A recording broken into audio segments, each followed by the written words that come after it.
terjalin persatuan yang enggak di Aceh antara kampung hana pakai dan kampung hana pakai. Sebab urang mukminnya bersaudara. Hanjit pecah belah. Hingga gepegah di urang tua. Saboh kurung hanjit dua lingkup. Saboh lu hanjit dua bulan. Saboh melasa hanjit dua lebih. Saboh kedai hanjit dua hari karu. Saboh panyon hanjit dua danglung. Saboh kampung hanjit dua berdua. Saboh inang hanjit dua lako. Saboh nanggro hanjit dua raja. Menyana inang dua boh lintuh nak ada sepuluh ni nyo. Pola me model kotoroyong. Jaro sinyo, hidung sinyo lain yang kotoroyong. Persatuan gebupo oleh Raja Aceh sehingga Aceh menjadi salah satu daripada negara super power di dunia setara dengan Turki Utsmani. Hebat Aceh. Ini kada abah-abah kada ini. Wilayah Aceh kan hanya Sumatera kalau timpangkan.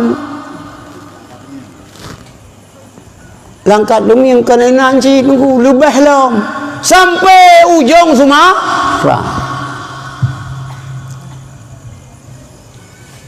Raja Tanjung Balai anu daripada Sultan Iskandar Muda. Barus Aceh yang tahun sikurung belah 55 Watai Ali Hashimi Gubernur Aceh Rut ke Sumatera Utara. Enak wilayah Aceh jamun ujung Sumatera semenanjung Malaysia. Nah kampung Aceh di Kedah kampung Yan. Lu kalau lunjak kanan Datuk Sanusi Junaid urang Kedah urang Yan. Bahasa Aceh kan nyak daripada Malay Mahmud Wali Nanggro ini sang urang Yan cik. Bahasa Aceh kan tapi hanan dupu yang jelas oleh urang Yan oleh urang Sino.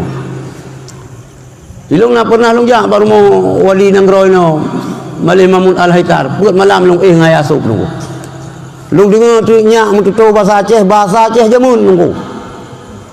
Watanya kira mentang payang umum belum ni hinan mulai berlegan belum serap giban bahasa Aceh jamun. Itu ngapor tinggal ke bahasa Aceh mentang. Kita yo di pantai Raja tinggal ke hanya bahasa Aceh dah lupa situ. Cok peng rupiah cok buluh keris lidah.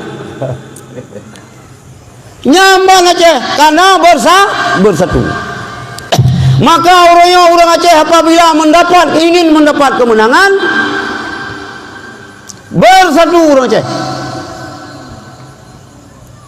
Yang di luar Nanggro Pemusaboh, yang dalam Nanggro Pemusaboh. Berangkat po pe da, menurung politik. Po Aceh Utara, po Aceh PD, po Aceh Timur, po Aceh Gaya, Pemusaboh.